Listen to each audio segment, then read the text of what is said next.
The next topic here is a big topic because Netflix recently dropped a documentary about Johnny Manziel. Johnny Manziel, obviously a college hero, superstar in college.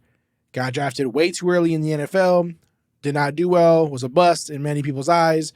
And this documentary was very interesting. I actually enjoyed it. I watched it.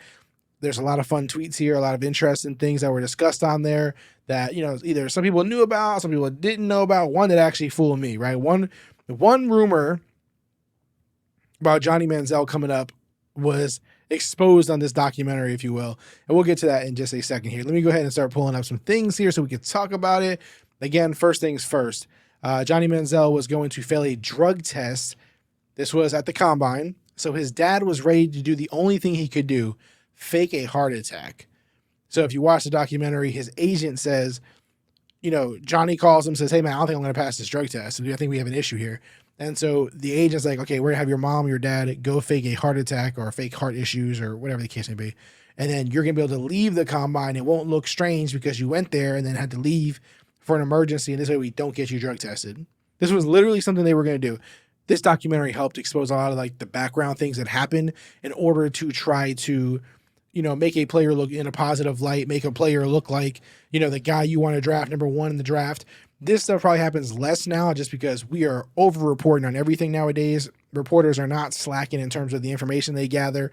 And so these things wouldn't skate by as easily as they did back then. That's one of the more eye-opening things about this documentary was how many things were actually getting by that people did not know about. So I find it interesting that, we didn't know about these things and that they weren't being, explained. No one was doing the research, if you will, to find out these things, to know these things. Like I was unaware of some of the things that were actually being talked about in this documentary. And that's not often the case, especially with sports documentaries. A lot of this stuff, we know all the details for the most part. And, we're just kind of watching it to watch it, to kind of relive it and everything. But there were some things popping up on this one that were, busting the myth for me.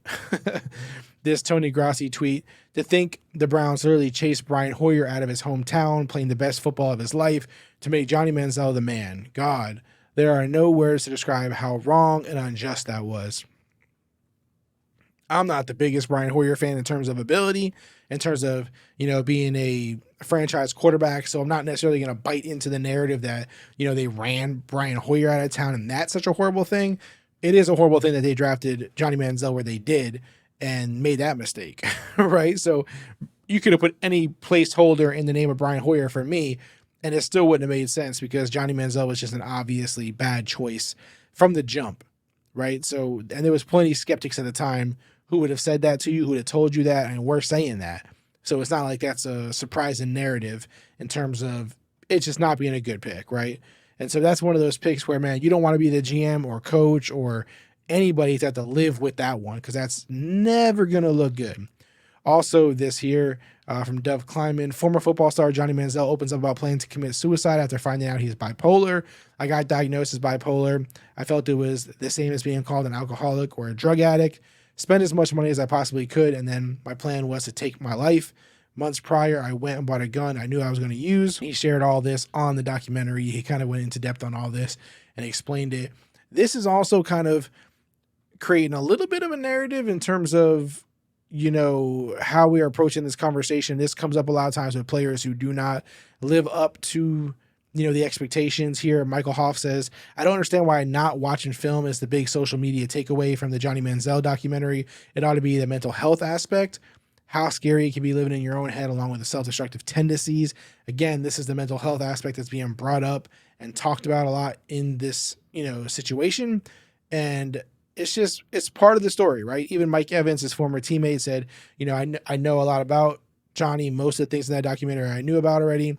I didn't know he tried to, commit suicide or wanted to commit suicide. So the mental health aspect is it's kind of a weird topic because obviously everyone has, feelings for people who are going through those kind of things. It's not easy. We all support, mental health in terms of, talk to therapists, get therapy, speak to people. You're not alone. These are all very important. Check on your friends, check on your family members, even the people who you think are, super strong and super happy. This is all real, right? No one's doubting that. But there are some people who I see on social media who are like, he's just really a brat. He's spoiled. He's not being accountable for his actions. He's not being responsible for himself. He's, using this as an out. I mean, that's up to you if you want to take that choice, in that path of thought in terms of this. I mean, obviously, if someone says they're struggling with these kind of things, you're best to just take it serious in terms of what they're saying, and that, take it that they're being honest about it. Certainly someone could use it as a crutch, but how would you ever really know? You wouldn't really know. So it's hard to make that determination unless you know the person one-on-one, like it's a close family member or close friend, and you know it's not real for some other sort of reason, like too many other experiences, too many other proof that it's not. Again, it's just hard to ever get to a point where you're like, he's not being accountable, right? He's calling himself bipolar. It's not real. I mean, it could be both, right? Like they could have some mental health struggles. They could have these other kind of situations going on, but they can also not be accountable enough. They can also be struggling because of their own actions.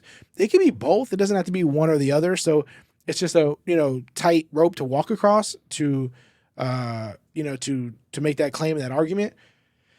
Again, your choice. The big myth that I said that this actually did bust for me is this one here. I actually honestly did not hear this until this documentary, and I believe it is the first time that anyone provided clarity on it.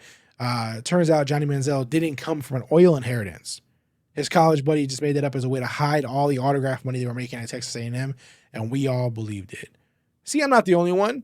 I believe this. I always believed this, that he came from a bunch of money. His family had money from oil inheritance, and that's why he was so well off. That's why he was rich and hanging out with celebrities and doing all these things while in college. Come to find out, Johnny Manziel was making bank off autographs. The funny thing is, it wasn't that much money in comparison to what the college was making off him, right? What all the different industries were making off of his name, his jersey, his likeness. This is why it's a good thing that NIL has happened. Imagine Johnny Manziel in the time of NIL. Imagine if they had it when he was at Texas A&M. What? Johnny Manziel would have really been super rich. Johnny Manziel would have done so well in NIL that he wouldn't have even needed to go to the NFL. It wouldn't have even mattered. It wouldn't have mattered that he went and was a bust, because he would have made so much money prior to ever getting into the league, as he rightfully should, in that situation when the college is getting rich off you. They damn near built a whole new stadium off this guy's, jersey sales, off the donations that, people were given because of him. And he wasn't getting nothing. So he's out here signing jerseys. I'm not mad at that. By the way, I have no issue with players who did that back in that time when NIL wasn't available and players weren't able to make money while at college. I have no issue with him doing stuff like that. So I'm not judging him for that. No issue at all. None whatsoever. A funny thing that did come out of this was what I kind of alluded to there was the film aspect of it, right? That he wasn't watching film. This was a funny part of the documentary where his agent is talking. His agent came on there super animated and, telling these great stories. But basically, the agent gets contacted and they're like, hey, Johnny hasn't studied any of the film. We gave him an iPad and he hasn't watched any film. And the agent's like, come on, man, he's got to have watched some film. And they're like, trust us, it shows 0 hours. He has not even turned it on. And he actually, in the documentary was like, 0. He was confirming it. 0. I did not watch any film. Again, this is a fascinating part about, guys like Johnny Manziel. And it also makes it interesting to think that, this guy wasn't watching film in high school, probably wasn't watching film in college, and he was still flourishing, still a straight up baller. It just shows you how much the jump is from, college level, high school, college, NFL. It's off the screen. It's just a different game. You can't go with the elite of the elite and not study like the elite, not perform like the elite. If you want to hang with the elite at the elite level, it just ain't going to cut it. And that just shows how much dramatic difference there is from college to the NFL. In college, this dude was drinking, partying, girls, getting arrested, doing all kinds of crazy stuff. He wasn't watching no film. If he wasn't watching film in the NFL, he wasn't watching film in college. And the man was balling. And they got to the NFL and just couldn't cut it. That's crazy. That's crazy. It's just a good reminder of the jump in competition and skill and ability needed to make it to the next level in the NFL, the highest level. The highest level. I do want to bring up this old tweet from Johnny Manziel to kind of end this thing. Well, it's not a tweet from him, but a quote. This was back in 2014 for Johnny Manziel. It's about action. It's about being accountable and doing what I'm going to say instead of looking like a jackass. That was Johnny Manziel. It's up to you whether you think Johnny Manziel looks like a jackass right now. You know, after you watch the documentary, go watch it. Go watch it on Netflix. I think it's like an hour long. It's not too long. Could have made it longer, honestly, and told a longer story, probably. Johnny Manziel can make a movie about his life at this point, but go on there, watch it, and then tell me, do you come away with the feeling that Johnny Manziel is being accountable and responsible for what he's done and what he says he's going to do and improve in his life? Or do you feel like, are you one of those ones who have the feeling that he's not being accountable, he's being this spoiled guy, this, whatever you want to call him? That, there's some people who, just don't like Johnny Manziel. I think he's a bad dude, like he's an asshole. And so do you come away from this still thinking that? Or do you think like, oh man, I feel bad for the guy. I think he is, trying to turn over a new leaf, trying to improve his life and trying to make things better. Let us know in the comments.